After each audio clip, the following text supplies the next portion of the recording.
ഓണം വന്നല്ലോ, ഊനാലിട്ടല്ലോ, നമുക്ക് പൂക്കളിടാം. പക്ഷെ നമ്മൾ മുടിയെല്ലാം വെട്ടി കളഞ്ഞിരിക്കുകയാണ്. കുറച്ച് നാളായി ഞാൻ ഈ മുടിയും ഈ ആടിൻ്റെ പോലത്തെ താടിയും വെച്ചിരിക്കുന്നത്. അപ്പോൾ നമുക്കിതെല്ലാം ക്ലിയർ ചെയ്യാൻ ഞാൻ നേരെ പോയിട്ട് ഷേവിംഗ് സെറ്റ് വാങ്ങിയിരിക്കുകയാണ്. കഴിക്കാനായിട്ടൊരു സാധനം എടുത്തിട്ടുണ്ട്. അപ്പോൾ സംഗതി നമുക്കിനി ആദ്യം വെട്ടിക്കളഞ്ഞിട്ട് നമുക്ക് അതിന് ശേഷം നമുക്ക് പതുക്കെ ഷേവ് ചെയ്തെടുക്കാം. അപ്പോൾ ഇത് എന്തോരം നീളമുണ്ട് നമുക്ക് നോക്കാം. വലിയ നീളമൊന്നുമില്ല, ഒരു ചെറിയ ഐറ്റം. അപ്പോൾ സംഗതി കാണാനൊന്നും ഭംഗിയില്ല. അപ്പോൾ ഞാനിത് മൊത്തത്തിൽ അങ്ങോട്ട് വെട്ടി അറുത്തെടുക്കാൻ പോവുകയാണ്.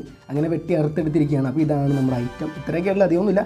അപ്പോൾ നമുക്കിനി ആദ്യം മൊത്തം ഒന്ന് വെട്ടിക്കളയാം. അതിന് ശേഷം നമുക്ക് ഷേവ് ചെയ്യാം. അപ്പോൾ വെട്ടിക്കഴിഞ്ഞപ്പോൾ എങ്ങനെയുണ്ട് ലുക്ക്? കൊള്ളാലേ? ഇനി നമുക്ക് നമ്മുടെ സാധനം അൺബോക്സ് ചെയ്യാം. അപ്പോൾ ഇതാണ് നമ്മുടെ ഗിലറ്റ് മാക് 3 എന്ന് പറയുന്ന ഒരു ഐറ്റം. അപ്പോൾ ഇത് നമുക്ക് അൺബോക്സ് ചെയ്ത് ഈ സാധനം എടുത്ത് നമുക്ക് യൂസ് ചെയ്ത് നോക്കാം. ഇതിന് മുമ്പ് യൂസ് ചെയ്ത് നല്ല ഷേവിംഗ് സെറ്റ് ആയിരുന്നു. ഇതെങ്ങനെയുണ്ട് നമുക്കൊന്ന് ട്രൈ ചെയ്ത് നോക്കാം. അപ്പോൾ ആദ്യം ഒന്ന് ഷേവ് ചെയ്യണമല്ലോ, ഷേവ് ചെയ്യാനല്ല, ആദ്യം ഒന്ന് പതപ്പിക്കണമല്ലോ. മൊത്തം പതപ്പിച്ചെടുത്തു.